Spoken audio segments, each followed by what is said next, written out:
Hello, everybody. Welcome to month 2 of food school.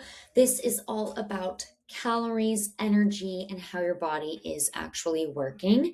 Just to recap, month 1 was all about some numbers and some science behind things, some rules in nutrition, if you will, when it comes to numericals.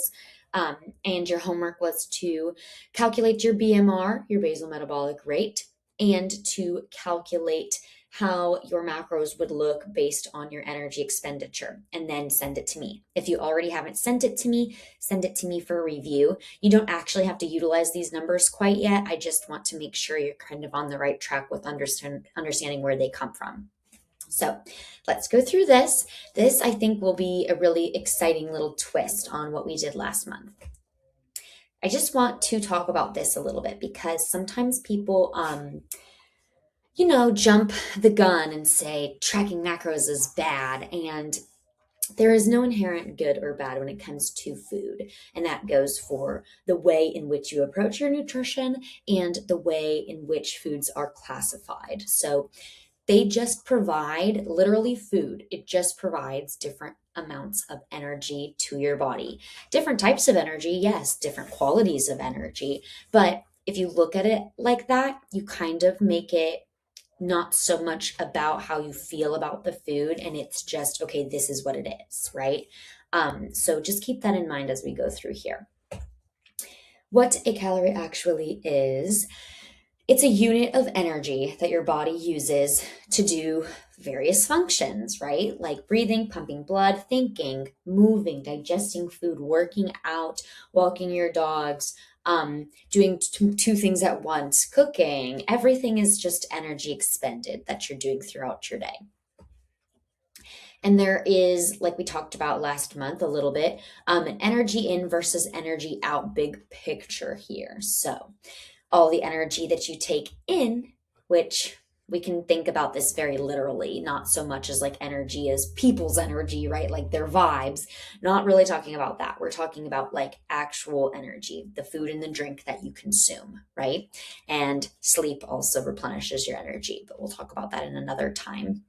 Um, Energy out is what your body is using out of what you're intaking or what it's using from its reserves that has already been in there for a while, right? And your weight changes happen when these things shift over time. And the reason I put this in here is because a lot of the time, people weigh themselves day to day, which is very, very helpful, by the way. If you're weighing yourself day to day and keeping a log, it's very helpful as long as you are unbiased and you don't take it to heart when you see that number coming out at you from the scale, because it has to be measured over time. And that is why if somebody is in a little bit of a diet phase or a caloric deficit, I will have them weigh every other day or every single day if they're okay with that mentally and seeing that number. And it doesn't really bother them because it's going to change every single day. It can plus or minus 5 to 8 pounds in a day. That does not mean you lost 8 pounds overnight or you gained 8 pounds overnight. It doesn't mean that. You need to take the averages over time. And that, what I do to calculate those, and what you could do if you want, is 7 day average. You add up those numbers over the 7 days that you just weighed yourself last week, and then you divide by 7. That's your average weight for that week. Say you go into the next week, and then you do the same thing. You divide by those 7, and then that weight is less than the week before. That means you're losing weight, right? You can't do it by a day-to-day eyeball. You have to do it over time.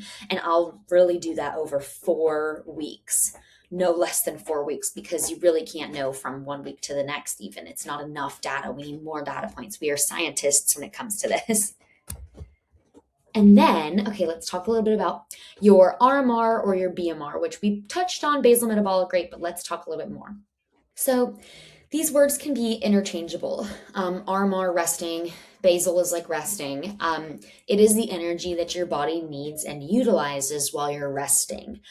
And I'm talking while you're doing nothing. Like while you're just sitting there watching television, not even scrolling on your phone, your body is using energy to keep your eyes open, to digest. Your body is using things in your sleep because it's doing processes, right? It's recovering you. It is giving vital nutrients to organs. It is doing so much.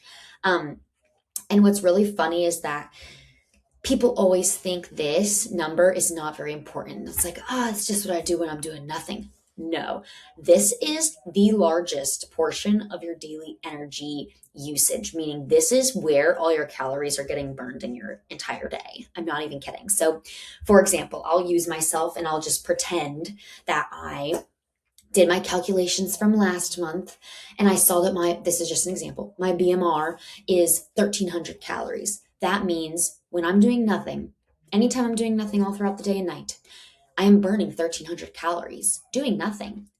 Am I doing nothing every day? No, I'm doing a million things. However, when you calculate those million things that I'm doing, that adds up to only like 500 calories, right? So you take the 500 calories from the active metabolic rate, add it to that 1300 and you get 5 6 7 8 1800 calories I'm burning. This is hypothetical, by the way.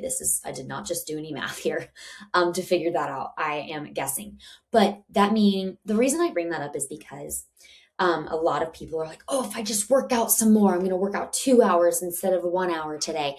And I'm going to really make up for all that energy that I need to burn from everything I ate last night.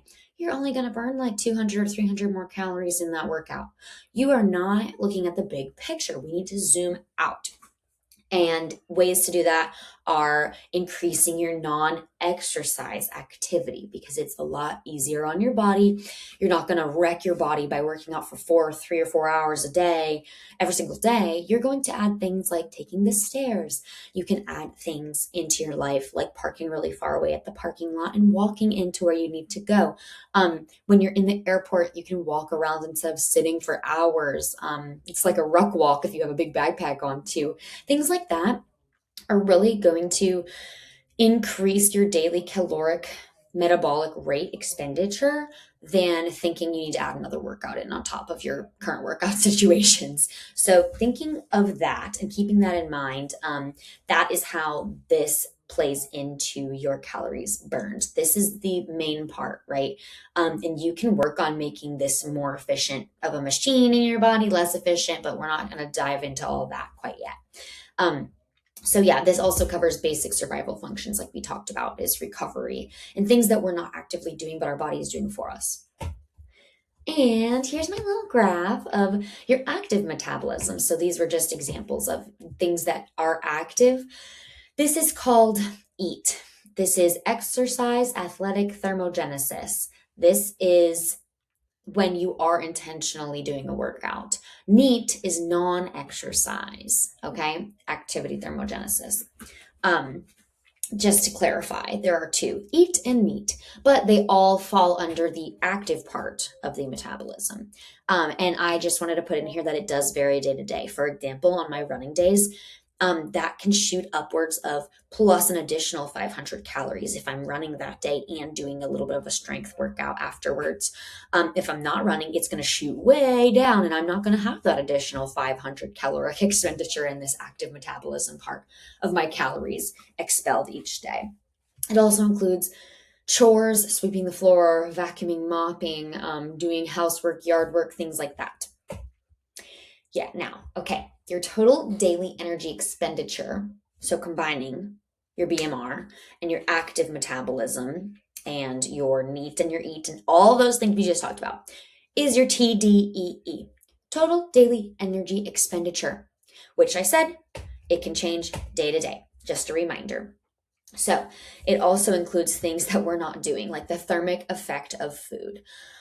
I want to talk about this, but I also want to harp on the fact that it is not something super important that you need to be aware of this actual number. Like, you do not need to know this, but I'll tell you because it's a fun little factoid. Okay, digestion. When you eat something, like this watermelon over here, for example, I'm going to chew it. And chewing takes calories. I'm expending calories while eating calories. And then I'm going to swallow it, which takes more calories because it's energy. There's contraction happening in my neck and my esophagus. It's going to contract to get the food down.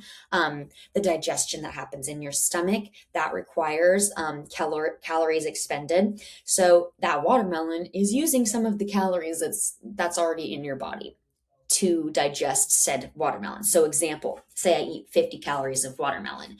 I'm not going to do the crazy math here, but an example would be is it might use 10 calories to eat that 50 calories worth of watermelon. So then you're only at 40 calories if you take the net, right? Not the gross, but that doesn't matter very much. People, that's just an example. By the way, I don't know the exact TD, like I don't know the exact thermogenesis number for that watermelon, but that's an example. And people sometimes take this a little bit too far and think that it's way more calories expended, but this thermic effect of food is just looped back in to your BMR and your RMR. That is your basal metabolic rate, and that is when you're resting and doing nothing. It is literally digesting things, okay? So just to let you know that that's going on. So don't overthink it, but all this does matter because people say their metabolism is broken. I hear that all the time. And let's talk about it a little bit because you can't really break a metabolism. Like it's always going to metabolize the food that you eat, right? You can make it more efficient and you can make it less efficient. You can make it stressed. You can make it sleep. You can make it not work very well, but it's never going to be broken.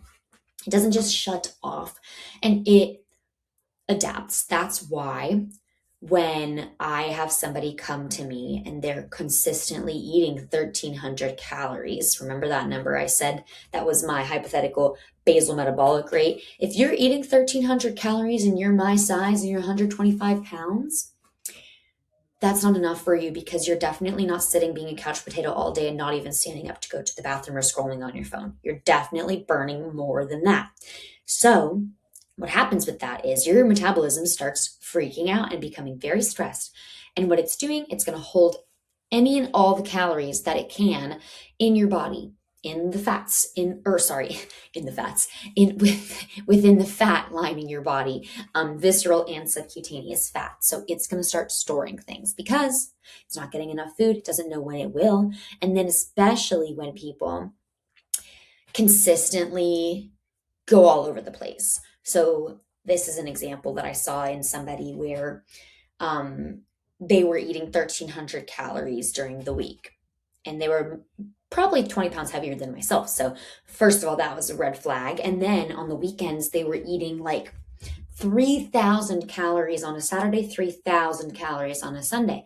Well, that's an example of definitely not in need of a reversed diet, but in need of something to balance them out on the weekends and moving some of those calories into the week. Because when I took the entire average of the calories that they are intaking, the calories in, it was superseding the calories that they were expending out because of that influx of eating too much on the weekends. But the reason they were doing that was because they were chronically under eating during the week, and it was just making them so ravenous by the end of the week that they were just like, give me everything and anything in sight. So once we added some calories back into their week, and you have to do this slowly because the metabolism adapts. I took 200 calories at a time, added that to their Monday through Friday. They had to eat. It was like one bar, you got to start slow and you got to start somewhere. So it was a bar of 200 extra calories because it was dense. It was easy for them to get down. Slowly, they started realizing that they weren't as ravenous on Saturday and Sunday. And then we started slowly adding 200 more up until we got to a good point where, okay, during the week, you're locked in, you're eating at maintenance calories. Then they realized, oh, I'm really like feeling good on the weekends. I don't need to be going crazy like that. They were a lot more mentally clear, less foggy, less like driven by hunger. And then they just started kind of inherently, not even with my guidance, balancing out their weekends to match what we just did throughout the week. So that's just an example. Another example that I want to talk about is I've seen it where it's the weekends aren't a factor and somebody's just eating 1,300 calories 7 days a week every single day. That is chronically under eating, just under fueled. Maybe they don't even know. Like it's just all about education. And so we did the same approach. We added about 200 every single day for a week. The following week, I added 200 on top of that until they got to about 1850 to 1900, and then sit them there for a while. And they realized, oh my gosh, I don't understand it, but I'm losing weight with you adding more food to my diet. And that's because now your body and your metabolism is slowly becoming healed and it is regulating itself, utilizing the calories that are in storage in your body that are also just sitting there waiting to be used that you packed away without realizing it because it was being underfueled and it was scared. So it was holding on to everything it could, started using it. So I had that person sitting not at their maintenance calories, but right underneath it, where they were in a deficit of maybe, I'm just using this as an example, say they probably burned 2,000 calories a day. They were eating at 1,850. So that they were in then 150 calorie deficit, which was enough to get the body, okay, I can use what I have stored. Hope that makes sense. If you need more clarification on that topic, let me know because it's something I'm really passionate about and it looks different in everybody. And also on the same topic, this comes up as macro tracking is bad. It gives you eating disorders and it gives you mental issues. Okay, that can be so true, but it can also be the opposite of this can be a very great learning experience and it's not something you have to do forever. It's just something you have to do to rein in your health if you're somebody that doesn't know and you're just cattywampus all over the place. If you don't know how much you're eating and you don't know when you're looking at something how much it probably is and how much you are expending each day on average, and you know these numbers, it's really hard to get anywhere without the knowledge base, right? So by the end of this food school, you should be able to inherently look at things and just kind of know ballpark, doesn't have to be perfect, ballpark what is in your what you're eating, and that's going to be through macro tracking, but you're not going to do it forever. It's going to be very strategic and it's going to be during set weeks at a time so that you can do it, get it over with. It's kind of annoying, it's kind of tedious. Do not let it get in your head. If you do have it in your head and that's something we need to talk about, and if you have a therapist that you can talk about with that as well, you can go to them. Also, I have great referral network for that too, but that's something that you need to learn, and we can learn it in a different way if macros aren't going to be working for you mentally. And it's just really important. I think usually when I hear that, when people say macros are dangerous and macros are horrible and it's a bad way because it causes eating disorders, I usually hear that most from people who have tracked macros already. So that tells me you already have the knowledge base. We don't need to do that again because now you do know you've done it. It sounds like for a while and it messed with you. So we don't need to go back there. If you're somebody like that, talk to me in the DMs and we can come up with a little bit more of an advanced plan that doesn't require tracking macros. So I digress. That's just something I think is very important to understand and remember. So let's go further. What actually impacts your metabolism? Food you intake, muscle mass, activity level, sleep and stress, and hormones. Now, I'm not a hormone doctor. I want to clarify that. I do have a great referral network I can send you to for really great hormonal doctors that will do proper testing and regulations if you need it. I can, though, help you with all of the above, other than the hormones. And the reason I wanted to talk about these things is because um, some people have more muscle mass than others. They're going to burn more, even when they're both just sitting on the couch. Somebody with more muscle mass and somebody with less. The person with more muscle mass is probably going to burn a little bit more calories doing nothing than the other person because they have more muscle mass. Mass meaning size. You might not visually see the size, but their muscles might be bigger in their body. They're burning more calories. All this to say, food intake, the chronically under eating, and that kind of stuff that we just talked about, that falls into play and that impacts your metabolism, like we talked about. Activity level, that's a given. More activity, more calories burned. Not a crazy amount more, but hey, if you're an elite athlete, maybe a crazy amount more. And then sleep and stress. Those are really important because recovery, your metabolism needs some resting time to recover so it can do other things other than keeping you awake, right? So just know that if your sleep is something you're realizing, oh my gosh, I'm only getting 5 or 6 hours a night, really, really strive to get 7 to 8. 8 hours of sleep is life changing. If you leave with anything today, I hope it is that you track your sleep a little bit, time and hours wise. Try to get on a consistent sleep schedule like a baby, and 8 hours, try for that, and it'll change your life. And this is now talking about, let's talk about why dieting feels harder over time. Obviously because it's hard, right? But there are other functions in the body that make it so. When you have less fuel, let's go back to that person we talked about that I said was probably her maintenance calories, maintenance meaning what she could probably sustain a healthy weight and muscle mass at, would be 2,000 calories. And she was eating 1850 because she's in a deficit, right? Um, she's having less fuel coming into her body. So she's becoming a little bit more tired, a little bit more fatigued. And your body's not putting out as much energy because it's not getting in as much energy. You see where I'm going with this? This is why there are plateaus, and we have to address things over time when it comes to macro tracking. The body becomes more efficient, meaning that is also going to end in a plateau. Okay, we've been eating at 1850 for, let's say, 3 months, and you lost a bunch of fat, and then we're just kind of stuck somewhere, right? And you're not, like, say, at what you wanted it to be at, or the goal. I'm not going to take away more calories. I cannot do that. I'm going to put you back in your maintenance for a phase, meaning the 2,000 calories. And we're going to sit there for probably 2 or 3 months. You're not going to gain weight. Your body's just going to run optimally at your set energy expenditure, right? You're not eating too much. You're not eating too little. You're eating perfect amount. Once you're graduated from that nice little maintenance phase, you're probably going to feel really, really good. And then we can go into a deficit again. Maybe we'll start again with the same amount of deficit at the 1850. Maybe we'll try 1900, just a little baby deficit. We'll see. It doesn't have to be precise and perfection. I have seen many different deficits where they're like, oh no, I ate 1857. And it's like, that's okay. It doesn't have to be perfect right on the dot, just an average. But, anyways, what I'm trying to say is, you have to go back to maintenance eventually. And that is just not you failing. It's not your body failing. It's not anything broken. That is normal in biology. And sometimes it takes reframing your goal, right? Because the more you know, the more you realize. And the more you realize you can't just be in a deficit all the time to lose all the weight that you need to lose. It doesn't work like that. You have to flux in and out. So you can sometimes even pop into a little bit of a bulking phase. But anyways, this just talks about fueling your body.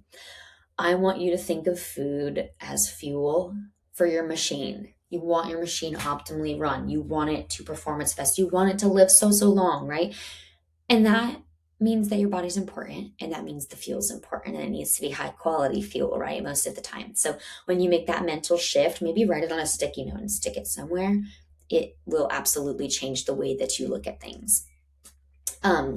It needs to support your energy, right? So if you're realizing that you are all of a sudden running 3 miles a day and you didn't before, you probably need to be eating a little bit more. Mentally, that might sound a little bit tough and you might not be ready mentally to do that. But I encourage you to talk to your therapists and also talk to your friends and family about it. And they're going to be like, yeah, you need to eat like a waffle while you're running or something, just a little bit something to support what you're doing for your energy expenditure. And then long-term sustainability is, I don't know why I put it at the bottom, because I'm pretty sure that is the single most important thing that I'm trying to teach you guys here. It is finding systems that work for you in the long term so that you don't need people like me ever again. You're going to graduate, and yeah, you might continue to do some continued education or learning and be inquisitive, which is always great, but you need to find systems. That being said, when I kind of started being in the work world in general, I realized everything is just systems. You just have to have them in place, right? A lot of things are repetitive. We know we have to eat every single day. I know I have to eat breakfast, lunch, dinner, snacks. I know I need to drink my water. This is why I prep it the same way at the same time every single day. Routine is everything. And if you get a routine down and you block yourself off and take it seriously, like it is a meeting with the president or whoever you look up to, I don't know why it's the president, you know what I mean? It's just like eye-opening when you're like, oh my gosh, I have an appointment with myself, and it is literally to spend 30 minutes and prep a bunch of sides for the entire week on a Friday evening before I go out and about with my friends. Okay, cool. Do what you can. If you have to get up 30 minutes earlier and just put some rice on the stove. I'm talking routine. It is life-changing. So we will talk about routine a lot here. And if you don't already have a solid morning routine and evening routine, let me know in the DMs, message me, let's hash it out. We can talk about it. I love to write this type of thing out, especially going into a new year. If you don't have a grocery shopping routine, if you don't have a meal prepping routine, talk to me. We need to make these routines. And then here's some key takeaways. So, this is a little bit of a recap of what we just talked about. Your calories are energy, they are not a moral value, they are not something that is Bible, right? This is going to flux. Energy fluxes. That's just normal. Your body needs fuel to function well. Remember, that is a priority of mine, is treating you as an athlete. I don't care if you don't think of yourself as an athlete. To me, you're an athlete. Everybody walking this earth, they're athletes. I don't care if you're sitting on your butt all day at a freaking desk. You are an athlete and you need to treat yourself as one, because that will change the way that you think of food and fuel, and maybe even motivate you a little bit. And then metabolism adapts. It's not broken. Just a little reminder. So let's talk about some homework. I know some of you sent me your destination postcards. If you didn't, and if you don't know what I'm talking about, go back and watch the welcome session. And then also for month 1, you were supposed to calculate your basal metabolic rate based on the calculations and the formulas that were in last month's presentation. And then also calculate your macros, or what they should be based on those formulas as well, and then send them to me so that I can review them and do some math myself, ask you a couple questions, and then see if you were like spot on or if there's anything we would change. And now this is month 2, so your third piece of homework is to track your energy each day. Now, I will put a sheet in the homework Google Drive. I'll send the link again in the community section. I'll post it in there and I'll put it into each module as well. But there are folders in there for month 0, month 1, month 2, etc. And they have all of the PDFs or documents that you need for your homework. And it has this entire presentation in PDF slide form, so you can click through it, screenshot things, print it if you want. To help you out. So the goal for this month's homework, and I said to send this into the community forum at the end of the week or month. The reason I said week or month is because you can start it next week and just have 7 days of energy tracking. And when I say energy tracking, it is how you feel, how your energy level feels on a scale. So I will put that. It's a little one-sheeter in there for you. But if you're somebody and you're watching this after the fact, you can go ahead and do it at the end and just turn it in at the end of whatever month you're at throughout your year. But if you have any questions on this, let me know. I will post the link to all the homework again, and you can print all the stuff that you need. And then if you guys have any questions, please let me know in the DMs. I am available all the time to chat with you guys during business hours, and also during my office hours, which are always on the schedule. So a little bit about what's coming next. We're going to maybe track some macros, probably in month 3. And then we're going to not track some macros, maybe in month 4. And then we're going to practice some fueling strategies and apply it to real life. This is made to make you not need me anymore, like I said earlier. So I hope that you are learning a lot about food and a lot that you maybe didn't learn in school, and that it's going to fuel you for the rest of your life. And if you have children, maybe you can also help them learn these things. But without further ado, I hope you guys have a lovely day. And if you need to contact me, you can see it right down there on the screen. And I will talk to you guys later. Bye.